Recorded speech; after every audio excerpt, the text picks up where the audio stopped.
आए, ठहरे और रवाना हो गए।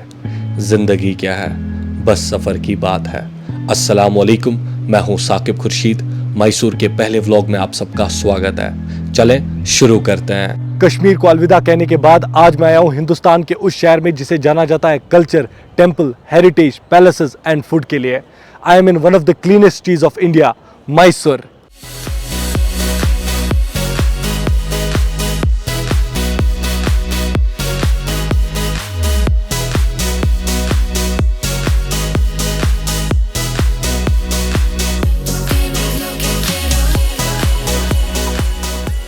मैसूर आए हो तो इससे बढ़िया जगह नहीं होगी शुरुआत करने के लिए है। यह है मैसूर पैलेस, जिसे अंबा विलास पैलेस के नाम से भी जाना जाता है। इस पैलेस को बनाने के लिए 15 साल लगे हैं। चलें एक्सप्लोर करते हैं। मैसूर लफ्ज सुनते ही सबसे पहली चीज जो जुबान पे आती है वो है शानदार मैसूर पैलेस।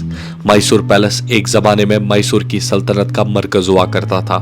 इस महल की बुनियाद 14वीं सदी में मैसूर के शाही खानदान वाडियारों ने रखी थी।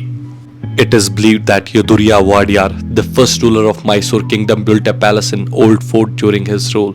The palace, which is believed to be the predecessor of the current palace, has been demolished and reconstructed multiple times over a period of 6 centuries.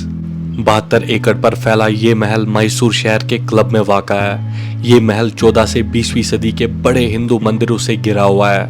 लकड़ी का बना हुआ असल महल 1897 में जलकर खाकस्तर हो गया था और 1912 में 42 लाख की लागत से दोबारा तामीर किया गया।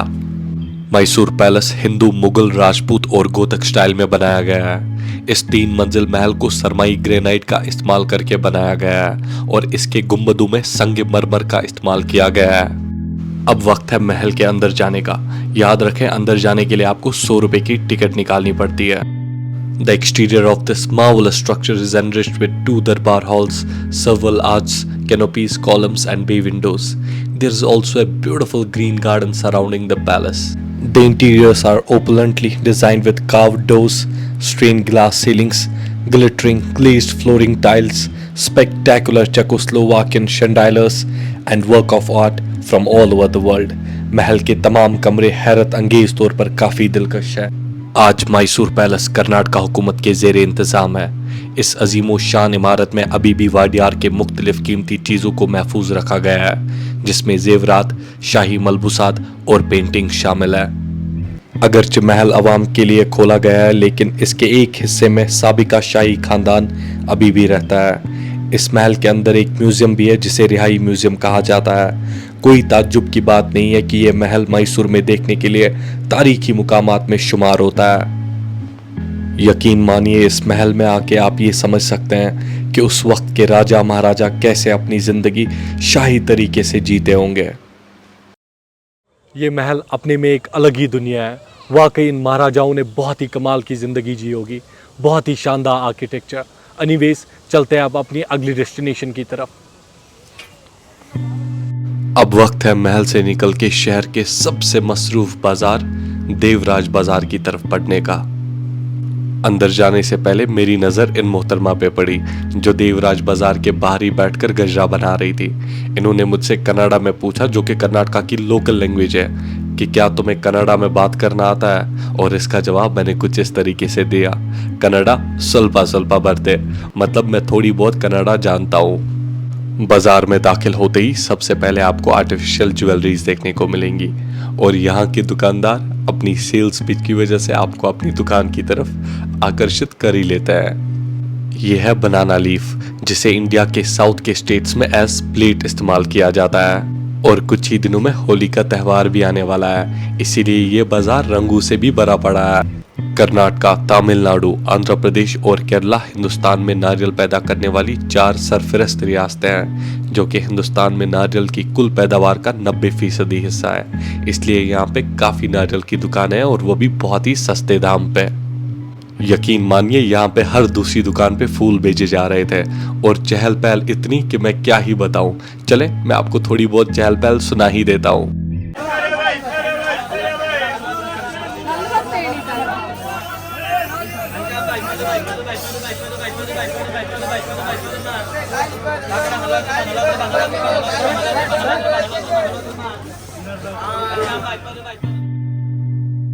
जाते जाते मेरी नज़र इन माँ बेटी पे पड़ी और ये नन्ही सी गुड़िया अपनी माँ को सामान भेजने में मदद कर रही थी। मुझे देखकर ये गुड़िया शर्मा रही थी और अपनी माँ के पीछे छुपने की कोशिश कर रही थी। यकीन मानिए बड़ी मुश्किल से इन्होंने मुझसे हाथ मिलाया है।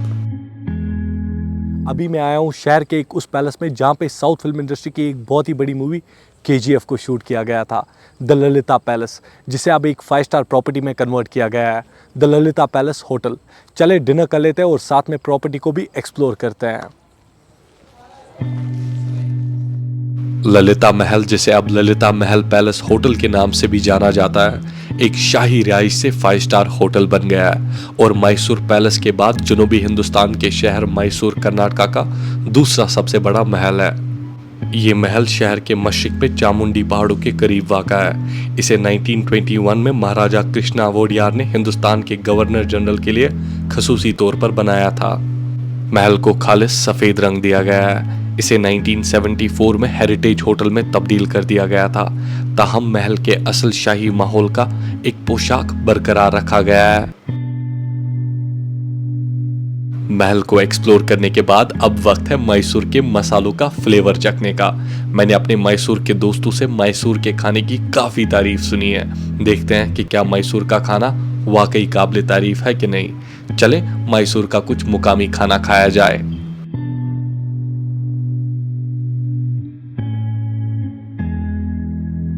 मैंने ऑर्डर की है मैसूर की लोकल ऑथेंटिक थाली and along with that tandoori chicken. चलें शुरू करते हैं। सो ये है हमारी स्पेशल लोकल ऑथेंटिक मैसूर थाली। लेट मी शो यू कि इसमें क्या क्या है। यह है पूरी, लच्छा पराठा, दाल, कूटू करी, brinjal पालिया, mix veg पालिया, rasam, sambar, kachumber salad, curd, Mysore pak and along with that मैंने मंगवाया है तंदूरी चिकन।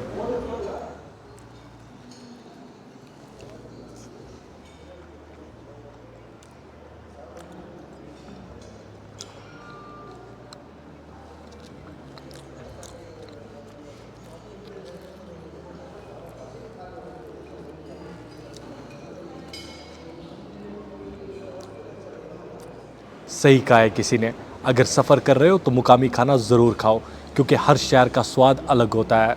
बहुत बढ़िया, मसालों का पूरा फ्लेवर आ गया। कर्नाटका के मैसूर शहर में आपको दिखाने के लिए अभी भी बहुत कुछ बाकी है।